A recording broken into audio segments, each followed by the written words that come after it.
जय जगन्नाथ जय जगन्नाथ जय जगन्नाथ। श्रवण करुले परमशास्त्र भागवत दशम स्कंद द्वारका लीला चतुर्नवतितम अध्याय आपण माने जानिबे बकासुर वध संपर्क में श्रवण करुले।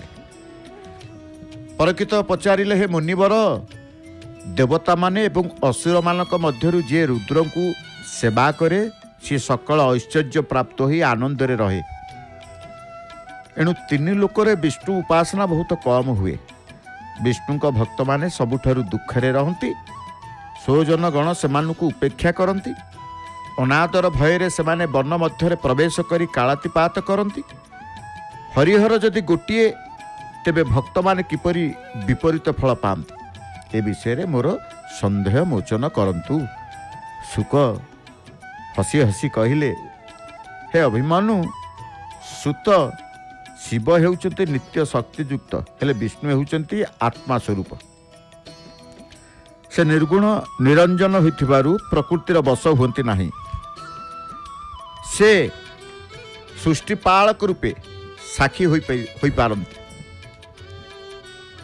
जे तांकर शरण कामना करे से निर्गुण मोक्ष लाभ करि थाए। एही कथा तुमर पितामह युधिष्ठिर श्रीकृष्ण को पचारिला परे प्रभु उत्तर छळे कहिथिले, हे धर्मनंदन मु जाहाकु दया करे प्रथमे तार समस्त संपत्ति हरण करे। से निर्धन हेबारु बंधु माने ताकु त्याग करନ୍ତି। तापर से संसार छाड़ी बनरे भ्रमण करे आ मते निरंतर भजन करे। अंत काल रे से मोरी शरीर रे लीन हुए। जे राज संपद भोग इच्छा करନ୍ତି से मोर आदर करନ୍ତି नाही। थरे शकुनी नामक असुरर पुओ बकासुर मुर्गया बनरे भ्रमण करू करू भेट होला देवर्षि नारदंक सह। से नारद को सम्मान दे पचारिला, हे मुनिवर अल्प दिनर तपस्या रे किए संतुष्ट कुहतु। हे मुनिवर अल्प दिनर तपस्या रे किए संतुष्ट हुंती कुहतु। नारद कहिले, जेबे त्याग पाई इच्छा अछि तेबे भगवान विष्णु को, एवं जेबे भोग पाई इच्छा अछि तेबे हरं को तपस्या कर।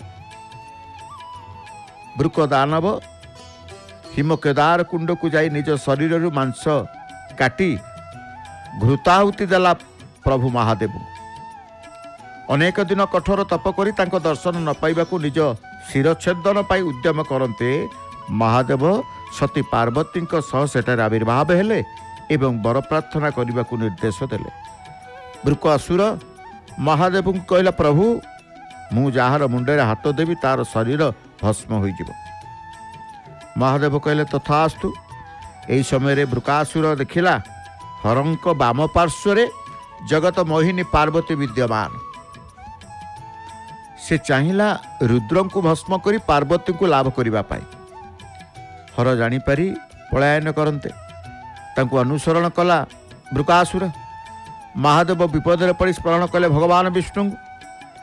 विष्णु माया सन्यासी रूप रे वृक को कहले, हे शकुनी पुत्र वृक तुम्हें एमिति धाउच कुआडे। वृक ठारू समस्त कथा शुणी माया भी भगवान कहले, पूर्वे दक्षता को अभिशाप देइथिले। से अभिशाप बल से सर्वदा क्रोध प्रकाश करते। तांकर बर किछि काम करिबो नाही। जदि परीक्षा करबा को चाहूचु तेबे निज मुंडरे हाथ रखी देख, किछि हेबो नाही। विष्णु को माया रे मोहग्रस्त वृकासुर निज मुंडरे हस्त रखी ध्वंस हो गला। वृकासुरर मृत्यु पर महादेव सेठारे पहुंची प्रभु को आलिंगन कले। प्रभु कहले, जी भूल कर्म करे सी तार फलाफल भोग करे। ए असुर तुम पाखरे अपराध करिथिबारु मृत्युवरण कला।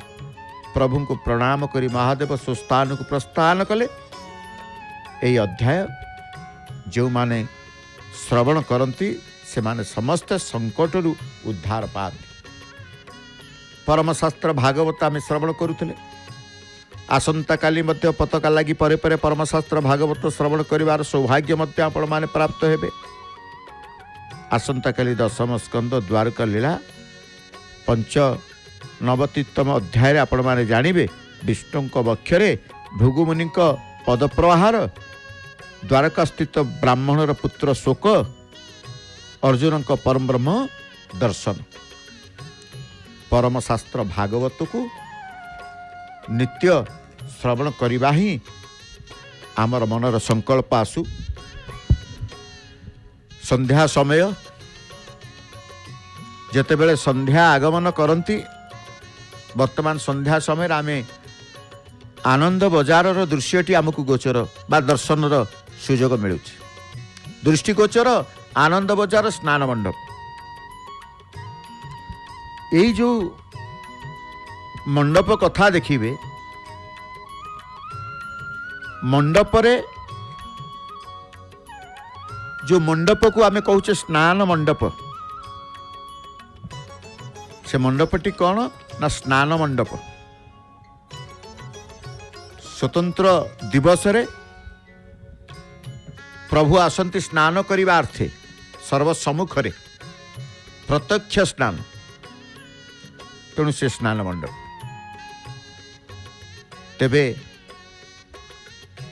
प्रभुंकर पतित पावन देव नारायणकर आमे दर्शन करुचे बेश श्रृंगार ही बसिचंती। संध्या आलती पूर्व आउ टिके बेश श्रृंगार जहाँ भक्त माने फूल तुलसी पुष्प दियंती सेवक महाभाग मध्य प्रभु को लागी करिवे कारण अलंकार प्रिय हरि। उत्कलर दिव्य क्षेत्र मर्त्य वैकुंठ ये श्रीक्षेत्र ना ये परम पावन क्षेत्र क्षेत्राधि पति दारुब्रह्म स्वामी जगन्नाथ अनादि कालु एठारे विद्यमान। से होचंती पूर्ण ब्रह्म पुरुषोत्तम सनातन धर्मावलंबी माने समस्त जाति संप्रदायर आराध्य देवता से समस्त को निज भितरे एकाका करी से महिमा मंडित जगतर नाथ प्रभु जगन्नाथ। पिलाटी कंदु होइकी बसिकी तार अभिभावक बा तार पितामाता हो ता परिवार भितरे से जाउची प्रभु को दर्शन करिवो। प्रभु दर्शन ईश्वर दर्शन एपटे जगत जननी माँ भगवती तेणु अलंकार प्रिय जेहेतु हरि प्रभु सबुदिन से तांकर बेश श्रृंगार हुंती। आमर चारिधाम रे श्रीक्षेत्र धाम हूँ श्रेष्ठ धाम। सत्यजुगर बद्रीनाथ तृतीयार रामेश्वर द्वापर द्वारका धाम प्रसिद्ध लाभ कला भली कली जुगरे श्रीक्षेत्र परम पवित्र पावन धाम भाव ख्याति लाभ कर। अन्य क्षेत्र मानकर विग्रह सबु शिला किंबा धातु पुरुषोत्तम जगन्नाथ दारु दारु ब्रह्म मुरारी बा दारु ब्रह्म रूपे से प्रतिष्ठित होती। तेणु प्रभु को नहीं केते कथा केते गाथा केते व्यक्त समस्ते करती। आम संस्कृति जगन्नाथ संस्कृति उत्कलीय संस्कृतिर प्राणपिंड जगन्नाथ होते समग्र संसार हर्ताकर्ता भाग्य विधाता दैव विधाता। एकाधारे रे जगन्नाथ किए यदि कहवा जगन्नाथ होते एकाधारे रे स्रष्टा एवं सृष्टि। महाप्रभु जगन्नाथ को बाद देले ओडिशार संस्कृति कौन ऐतिह्य कौन कला कौन परंपरा कौन कौन सी ओडियांकर मांगलिक कार्य शुभाशुभ कार्य परिकल्पना करा जाई पारि न थाए। ये उत्कलर स्वतंत्र परिचय से ओडिया जातिर संस्कृतिर इष्ट देवता महाप्रभु जगन्नाथ। केवल उत्कल प्रदेशर आमे कहबानी से होचन समग्र संसार आराध्य देवता। श्रीमंदिर नीतिकांति स्वतंत्र देवता हुई मध्य तांकर दिनचर्या साधारण मनीष भली मानवर दिनचर्या मध्य जहाँ सब घटिता से सब को श्रीमंदिर रीतिनीति विधि विधान नीतिकांति पारंपरिक भाव पालन करा जाई थाए। महाप्रभु प्रत्यय प्रातः काल सूता वस्त्र परिधान करती। अवकाश बेश जो दंतमार्जन स्नानादि नित्य नैमित्तिक कार्य करि थांती। राजकीय ढंग पुणी दिन को 5 थर ऊर्ध्व विभिन्न समय स्वतंत्र रंग पाट वस्त्र परिधान करती। गोटे रंग नुहे गोटे पाट वस्त्र नुहे। तेणु ऐश्वर्यमय ठाकुर जगन्नाथ जगन्नाथ को विभिन्न लीला को आधार करी 24 ऊर्ध्व वेश आमे देखुचे कौन तुलसीर केते देखंतु माळ बेश कथा कहते पतित पावन देवों पाई गजरा तुलसी माळ किए भक्त मध्य प्रदान करिथांती।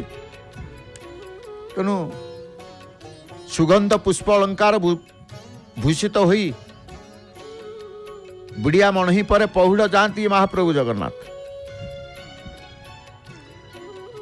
तेणु आम कहे लीलामय होती प्रभु जगन्नाथ को जगन्नाथ पर्वपर्वाणी जानी यात्रा नीतिकांति सेवा पूजा देखिए भक्त मानकर प्रत्यक्ष परोक्ष निबिड़ संपर्क नहीं। श्रीमंदिर जहाँ पालित हुए अनेक यात्रा मध्य आम कहे प्रभुंकर 12 मासरे 13 जात्रा द्वादश यात्रा प्रभुंकर प्रधान स्नान यात्रा अहिमा आरंभ स्नान शयन शयन यात्रा शोइबे। तेणु कहुए स्नान यात्रा रथ यात्रा शयन यात्रा दक्षिणायन यात्रा पार्श्व परिवर्तन यात्रा उत्थापन यात्रा प्रावरण यात्रा पुष्याभिषेक यात्रा उत्तरायण यात्रा दोल यात्रा दमनक यात्रा चंदन यात्रा केते यात्रा। तेणु त्रयोदश यात्रा हूँ नीलाद्रि महोदय बा नीलाद्रि महोदय अष्टमी बोली जो कहा जाए आम कहू 12 मासरे 13 यात्रा से 13टी हूँ नीलाद्रि महोदय अष्टमी आउ गोटे गजरा मालटी आउ गोटे गजरा माल टगर हो तराट हो शुक्ल रंगर गजरा मालटी पूजा पंडा सेवक तांकर प्रभुंक पतित पावन देवों उद्देश्य ही प्रदान करुछंती। आमे कहले पुष्प अलंकार प्रभुंकर सब विविध प्रकार जगन्नाथ केवल आमे कहले कौन ना सी ऐश्वर्यमय ठाकुर जगन्नाथ विविध प्रकार बेश आम 24 बेश 24 ऊर्ध्व बेश होता है। भाद्रव कृष्ण दशमी दिन कृष्ण बलराम भाव जगन्नाथ हस्ते बंशी लहुणी पसरा सहित बलभद्र दुई हाथ में शिका सिंगा और सर शिका धरिबार बेश श्रीकृष्ण गोपाल गोपाल प्रीतिर स्वाक्षर बहन करे। कार्तिक मास तो चली दामोदर राई दामोदर गोपी माने कार्तिक व्रत आचरण करी जमुना कूल राधा दामोदर पूजा करि आश्विन शुक्ल एकादशी कार्तिक शुक्ल दशमी दामोदर श्रीमंदिर मध्य दामोदर बेश अनुष्ठित होता है।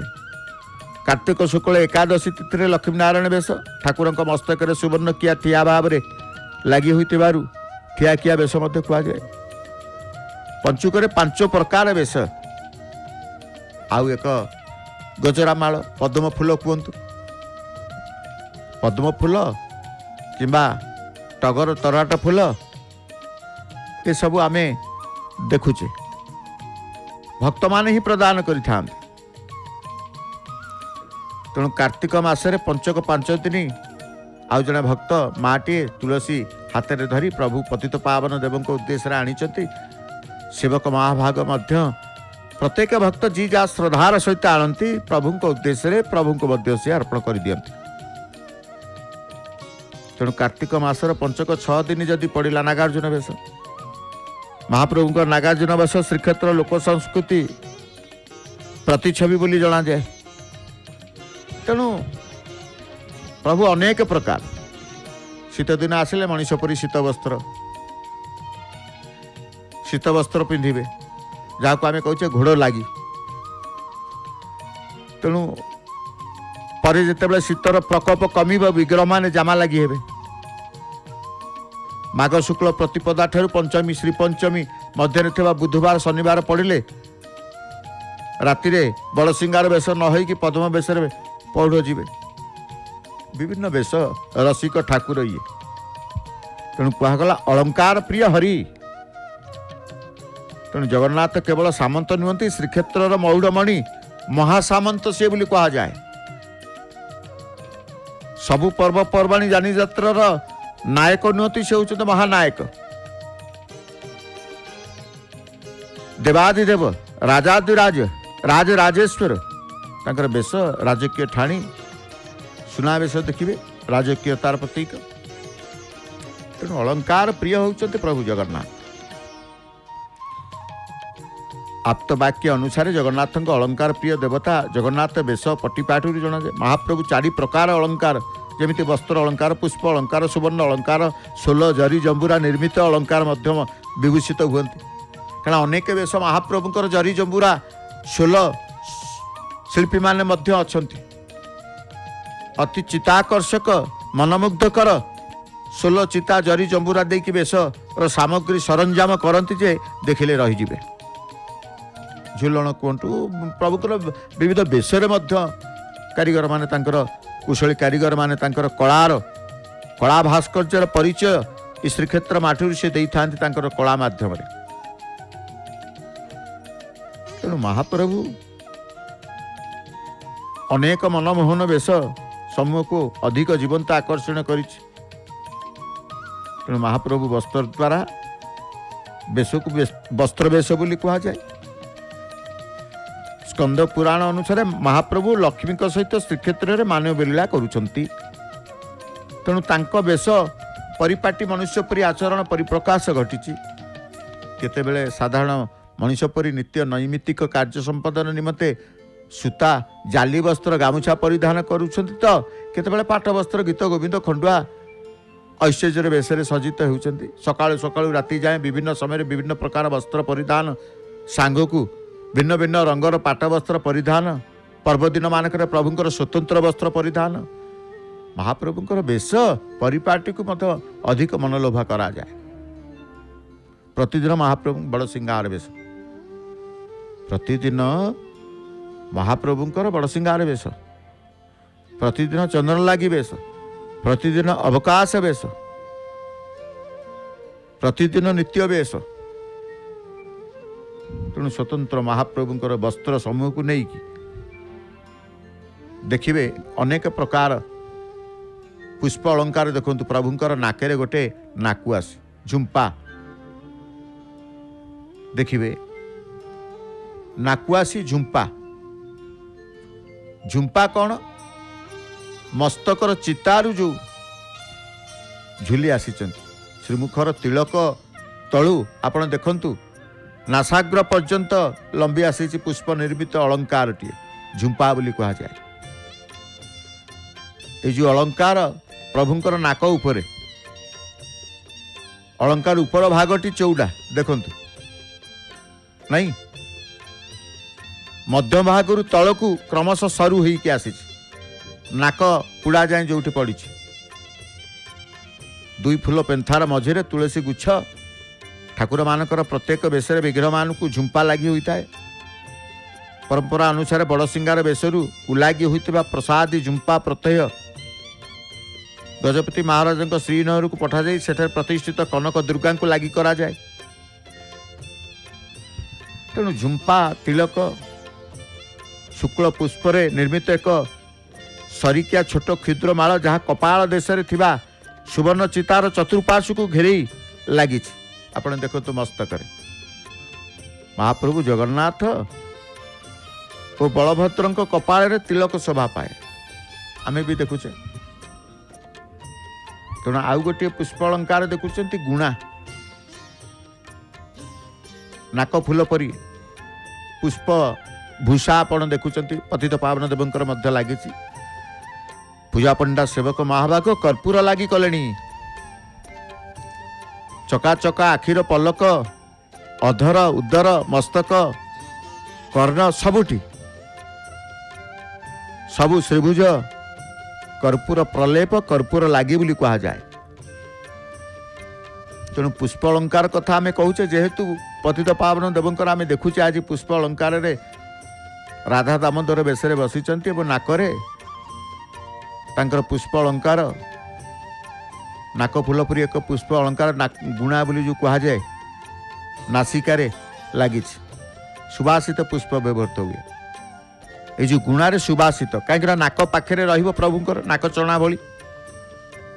तेणु आग्रहण भितर सुगंध गंध प्रिय बास्ना भोगी प्रभु जगन्नाथ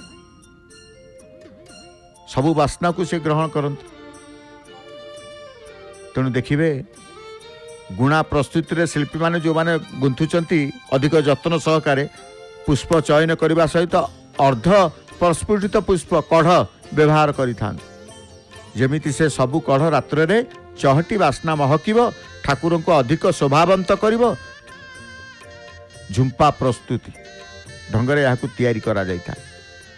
कदली पटुका श्रीमंदिर रे जेते पुष्प अलंकार कदली पटुका सूता व्यवहार करा जाई न थाए प्रत्येक बेशरे 3टी नाक गुणा दरकार होता है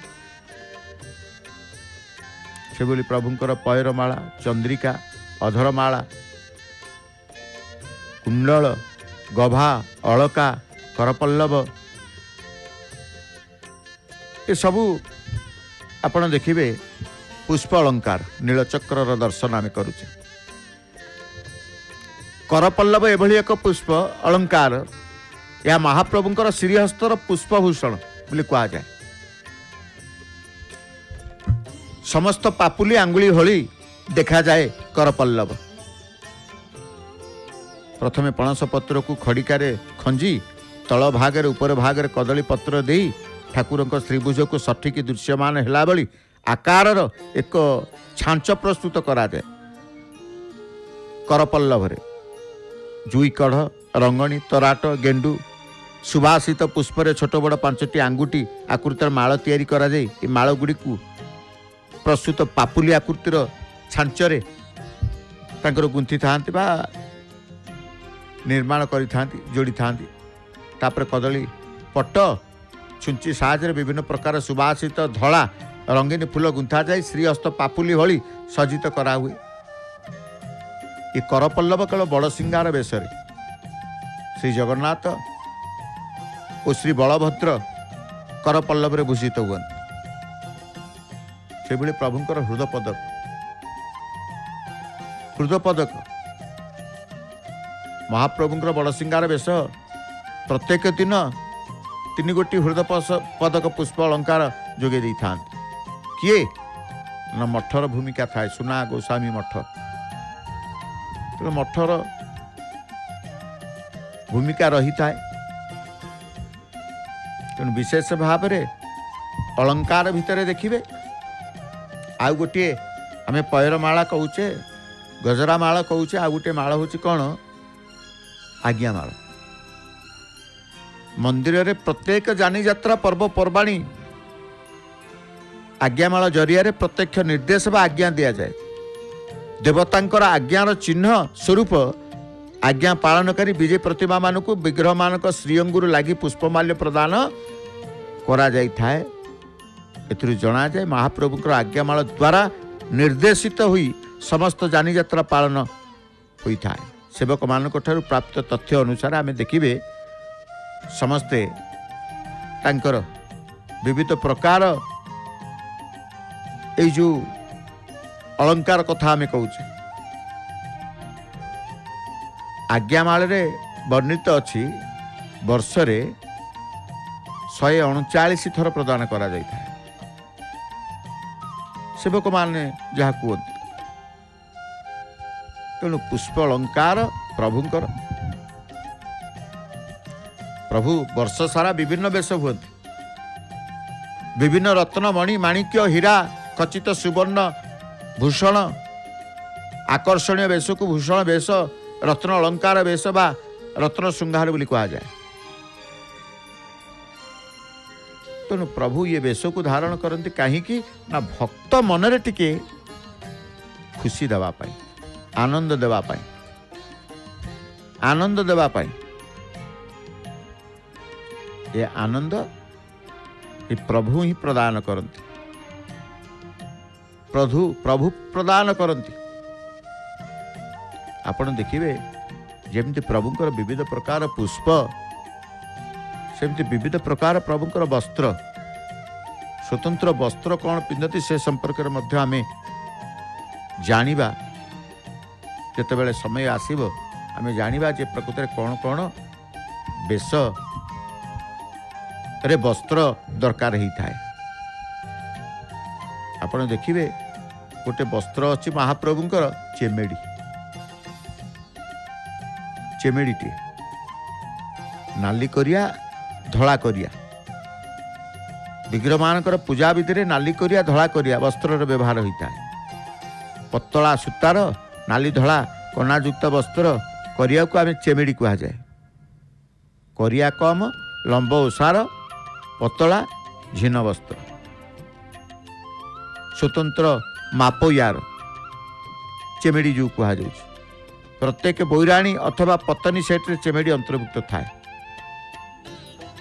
तेणु वस्त्र उपर विभिन्न प्रकार वस्त्र अच्छे सेम देखिए गड़ा गोटे टणा खसा गोटे मुठी माठ गोटे खसापड़ा गोटे पतनी वस्त्र प्रस्तुत मुठी माठ टणा खसा स्वतंत्र वस्त्र सेमती माधावली चंदनगुड़ा कुंच चादर माने केते प्रकार आपण न्यूछाड़ी गामुछाठू आरंभ करी तारावली श्रीमुख खंडाठू आरंभ करी केते प्रकार से महाप्रभुंकर वस्त्र रही थाए। अलंकार मुनि गोटे रही फगु मुनि फगु रुमाल मध्य रही सुप्रभुंकर वस्त्र कर्पूर गुंड छिंची दौरान कर्पूर गुंड छिंचा जाउछि कहीं ना प्रभु रात्रे तो शयन करिवे ना रात्र समय आसीगला तेणु वेशभूषा ही महाप्रभु कर्पूर गुंड शरीर उपरे प्रलेप नहीं शीतलता अनुभव करी महाप्रभु तांकर पौड़ जान। तेणु कह जाए प्रभुंकर दक्षिण द्वार बड़े हनुमानकर आलती ये आलती दर्शन आमे करू। बड़े हनुमान एते विराट काय रूप हनुमान बजरंगबलींकर विग्रह बोधि आउ कोठी नाही केते बड़ देखंतु हनुमान महाराजंकर आलती समय रे विविध प्रकार सर्वांग को तांकर पूजक आलती द्वारा संध्या आलती द्वारा प्रभु को से तांकर प्रसन्न करौछंती। एपटे पतित पावन देवंकर आलती करिबा पाई मध्य पूजाठा करी समस्त प्रस्तुति पर्व रे पूजा पंडा सेवक अछंती। आग भक्तर आलती बढ़िबा परे भगवान भक्त किए ना हनुमान भक्त शिरोमणि होचंते हनुमान भक्त राज होचंते हनुमान भक्त भितर रजा प्रभु तंकु करैचंते। भक्त श्रेष्ठ से किए ना हनुमान हनुमान महाराज। तेणु आमे दर्शन करुचे दर्शनार्थी आमे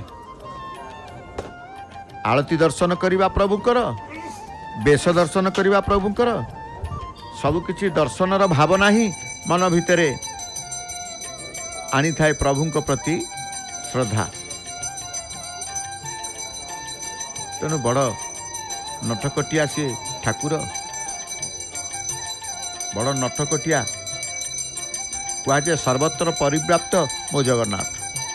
किए कहे पुरी वैकुंठ सागर क्षेत्र किए बुझे नित्य धामत शंख क्षेत्र किए डाके नीलमाधव नील रतन पुणी किए मागे हाथे शरदा बाली रे स्थान किए मागी चले किए कही चले ए सबू आपण देखिबे प्रभुंकर जगन्नाथंकर भक्त जेते बेले आसे प्रभु तुमरी नाम को मु सदा भजु थाए ए कृपाटी कर जय जगन्नाथ जय प्रभु तुम नाम धरी होई जीवी भवु पारी ए कथा मध्य कुआ जाए कही भी कथा तुम्हें प्रभु कृपा कर चक्रधर खेली भी तोहर साथे खटी भी तो पाद गते। तेरे भक्त केते कौन मागुणी मागी थाए महाप्रभु सकल सार सकल नयन मध्य सुंदर चका नयन सकल चंदन मध्य सुंदर चका चंदन बोली कहा जाए।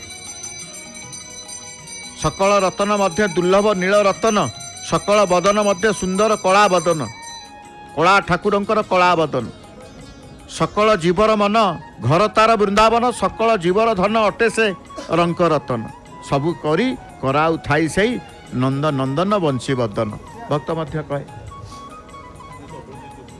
हनुमान सम्मुखें पर्दा पड़ा कहीं ना प्रभु जिते टिके भोजन ग्रहण करते प्रभुंकर टेरा पड़े जगन्नाथंकर एटी हनुमानंकर पर्दा रही पकई दियंती तेणु जगन्नाथ को कहते सी होती 16 कला 16 कलारू प्रभु टिके कला मो देहरे लगाई दियो हे प्रभु गुहारी छंदा पୟରେ प्रार्थना करे भवसागर ये भवसागर रे तुम्हें होच मोर नाउरी